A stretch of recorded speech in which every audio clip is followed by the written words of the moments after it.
प्रिय देशवासियों, नमस्कार।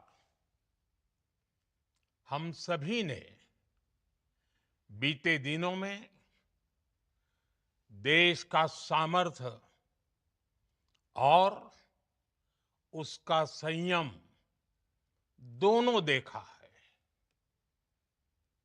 मैं सबसे पहले भारत की पराक्रमी सेनाओं को, सशस्त्र बलों को, हमारी खुफिया एजेंसियों को, हमारे वैज्ञानिकों को, हर भारतवासी की तरफ से सैल्यूट करता हूं। हमारे वीर सैनिकों ने ऑपरेशन सिंदूर के लक्ष्यों की प्राप्ति के लिए असीम शौर्य का प्रदर्शन किया। मैं उनकी वीरता को, उनके साहस को, उनके पराक्रम को आज समर्पित करता हूं हमारे देश की हर माता को, देश की हर बहन को और देश की हर बेटी को ये पराक्रम समर्पित करता हूं। साथियों, 22 अप्रैल को पहलगाम में आतंकवादियों ने जो बर्बरता दिखाई थी, उसने देश और दुनिया को झकझोर दिया था। छुट्टियां मना रहे निर्दोष मासूम नागरिकों को धर्म पूछकर उनके परिवार के सामने, उनके बच्चों के सामने बेरहमी से मार डालना, यह आतंक का बहुत विभत्स चेहरा था, क्रूरता थी। ये देश के सद्भाव को तोड़ने की घिनौनी कोशिश भी थी। मेरे लिए व्यक्तिगत रूप से ये पीड़ा बहुत बड़ी थी। इस आतंकी हमले के बाद सारा राष्ट्र, हर नागरिक, हर समाज, हर वर्ग, हर राजनीतिक दल एक स्वर में आतंक के खिलाफ कड़ी कार्रवाई के लिए उठ खड़ा हुआ। हमने आतंकवादियों को मिट्टी में मिलाने के लिए भारत की सेनाओं को पूरी छूट दे दी और आज हर आतंकी, आतंक का हर संगठन जान चुका है कि हमारी बहनों बेटियों के माथे से सिंदूर हटाने का अंजाम क्या होता है। साथियों, ऑपरेशन सिंदूर ये सिर्फ नाम नहीं है, ये देश के कोटि कोटि लोगों की भावनाओं का प्रतिबिंब है। ऑपरेशन सिंदूर न्याय की अखंड प्रतिज्ञा है।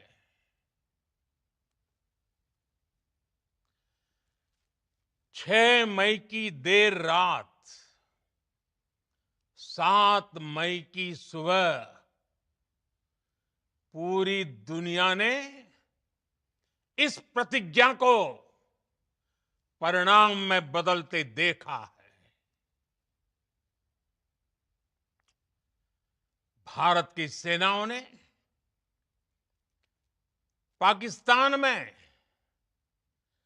आतंक के ठिकानों पर, उनके ट्रेनिंग सेंटर्स पर सटीक प्रहार किया। आतंकियों ने सपने में भी नहीं सोचा था कि भारत इतना बड़ा फैसला ले सकता है। लेकिन जब देश एकजुट होता है, नेशन फर्स्ट की भावना से भरा होता है, राष्ट्र सर्वोपरि होता है, तो फौलादी फैसले लिए जाते हैं, परिणाम लाकर दिखाए जाते हैं। जब पाकिस्तान में आतंक के अड्डों पर भारत की मिसाइलों ने हमला बोला, भारत के ड्रोन्स ने हमला बोला, तो आतंकी संगठनों की इमारतें ही नहीं, बल्कि उनका हौसला भी थर्रा गया। बहावलपुर और मुरिद के जैसे आतंकी ठिकाने एक प्रकार से ग्लोबल टेररिज्म की यूनिवर्सिटीज रही है। दुनिया में कहीं पर भी जो बड़े आतंकी हमले हुए हैं, चाहे 9/11 हो,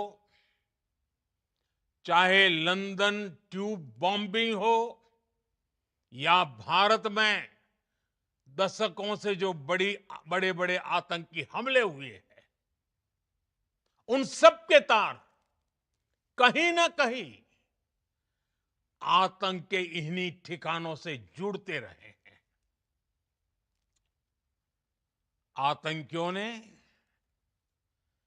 हमारी बहनों का सिंदूर उजाड़ा था, इसलिए भारत ने आतंक के ये हेडक्वार्टर्स उजाड़ दिए। भारत के इन हमलों में 100 से अधिक खूंखार आतंकवादियों को मौत के घाट उतारा गया है। आतंक के बहुत सारे आका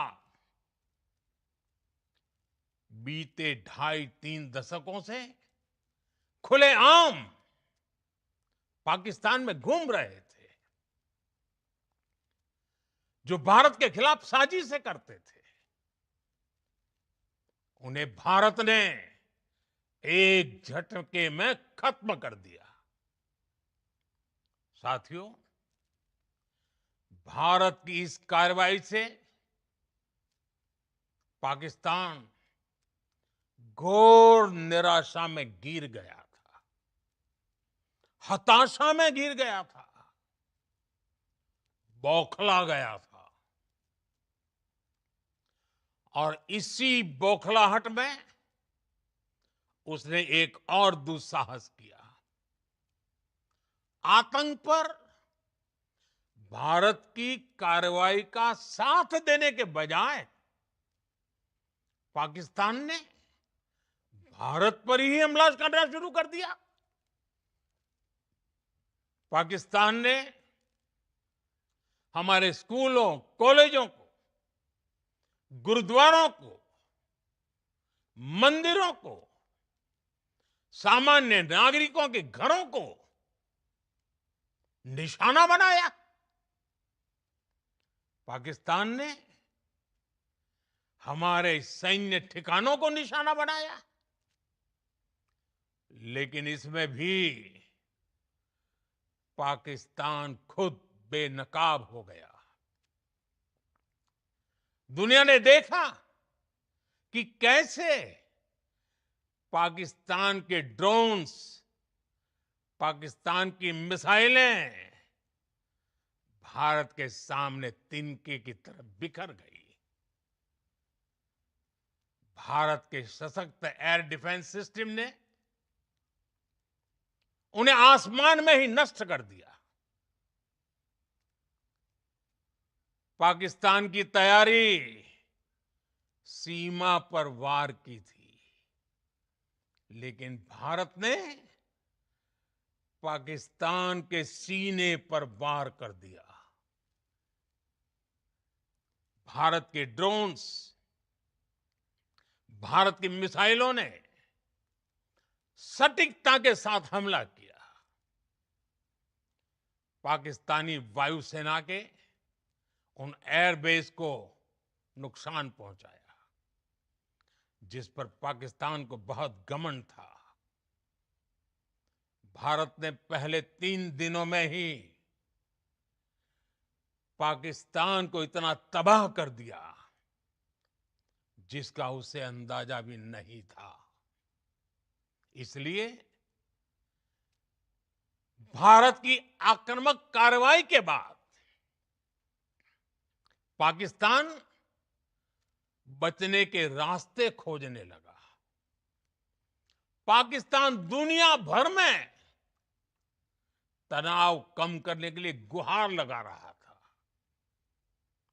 और बुरी तरह पीटने के बाद इसी मजबूरी में 10 मई की दोपहर को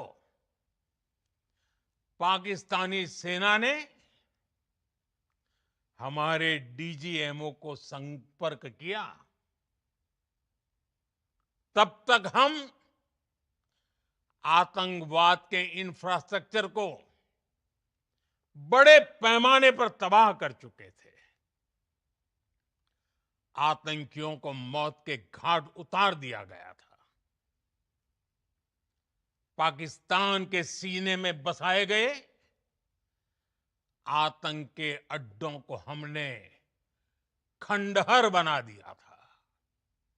इसलिए जब पाकिस्तान की तरफ से गुहार लगाई गई, पाकिस्तान की तरफ से जब ये कहा गया कि उसकी ओर से आगे कोई आतंकी गतिविधि और सैन्य दुस्साहस नहीं दिखाया जाएगा, तो भारत ने भी उस पर विचार किया। और मैं फिर दोहरा रहा हूं,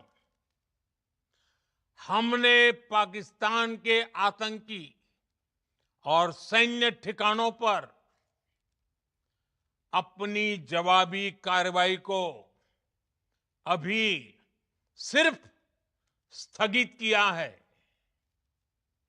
आने वाले दिनों में हम पाकिस्तान के हर कदम को इस कसौटी पर मापेंगे कि वो क्या रवैया अपनाता है।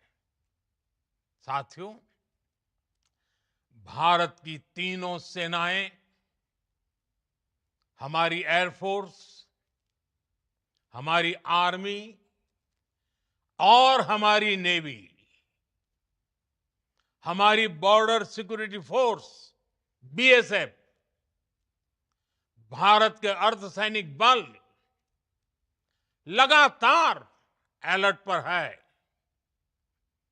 सर्जिकल स्ट्राइक और एयर स्ट्राइक के बाद अब ऑपरेशन सिंदूर आतंक के खिलाफ भारत की नीति है।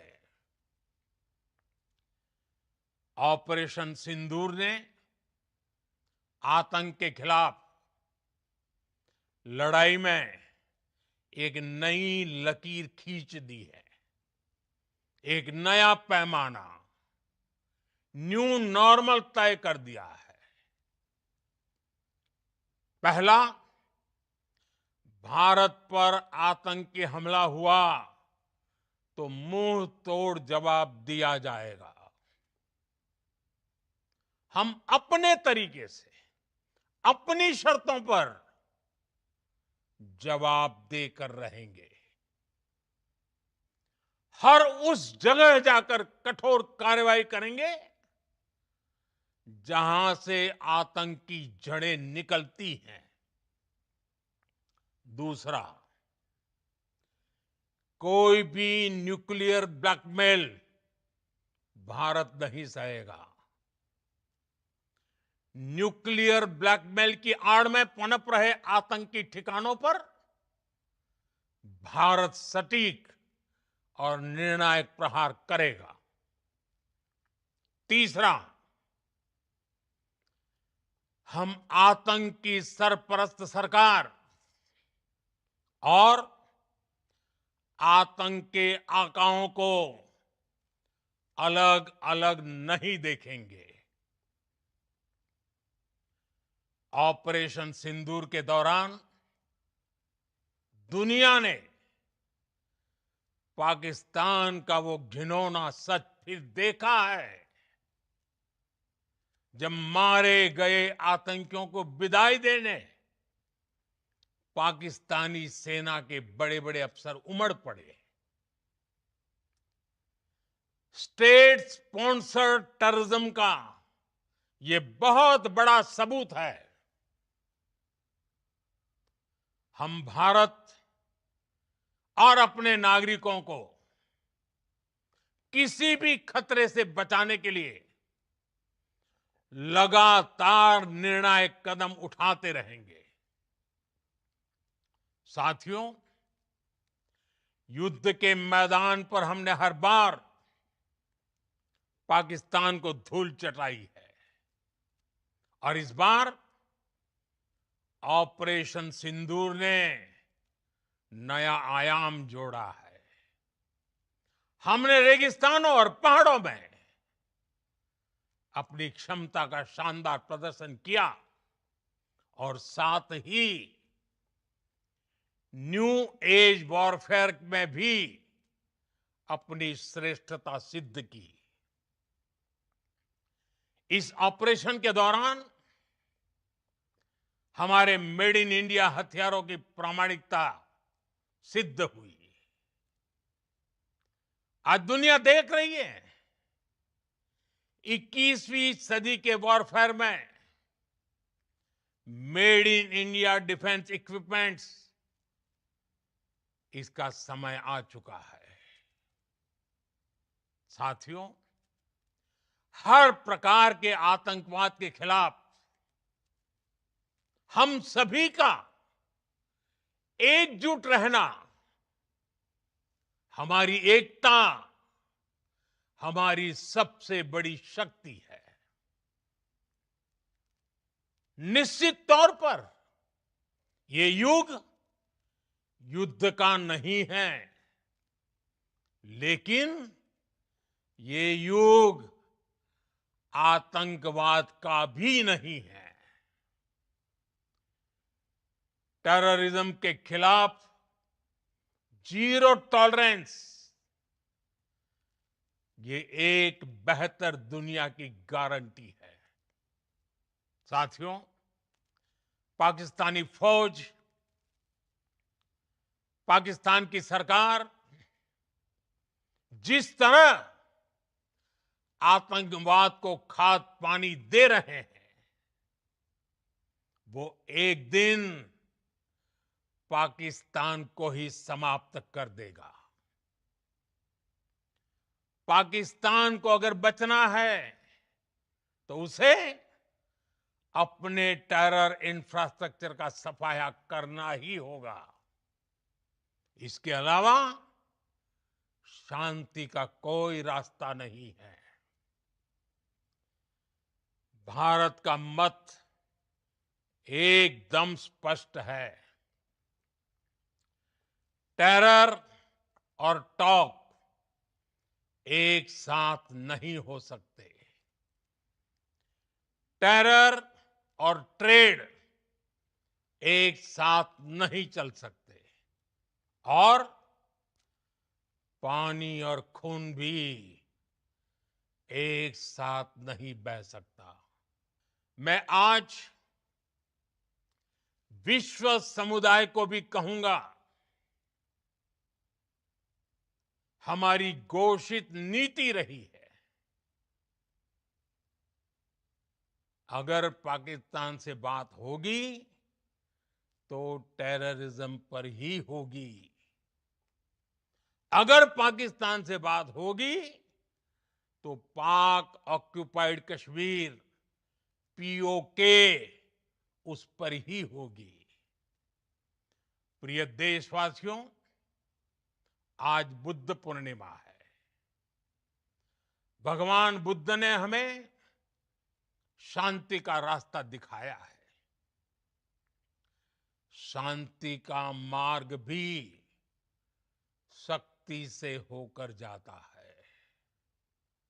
मानवता शांति और समृद्धि की तरफ बढ़े, हर भारतीय शांति से जी सके, विकसित भारत के सपने को पूरा कर सके, इसके लिए भारत का शक्तिशाली होना बहुत जरूरी है। और आवश्यकता पड़ने पर इस शक्ति का इस्तेमाल भी जरूरी है। और पिछले कुछ दिनों में भारत ने यही किया है। मैं एक बार फिर भारत की सेना और सशस्त्र बलों को सैल्यूट करता हूं। हम भारतवासी के हौसले,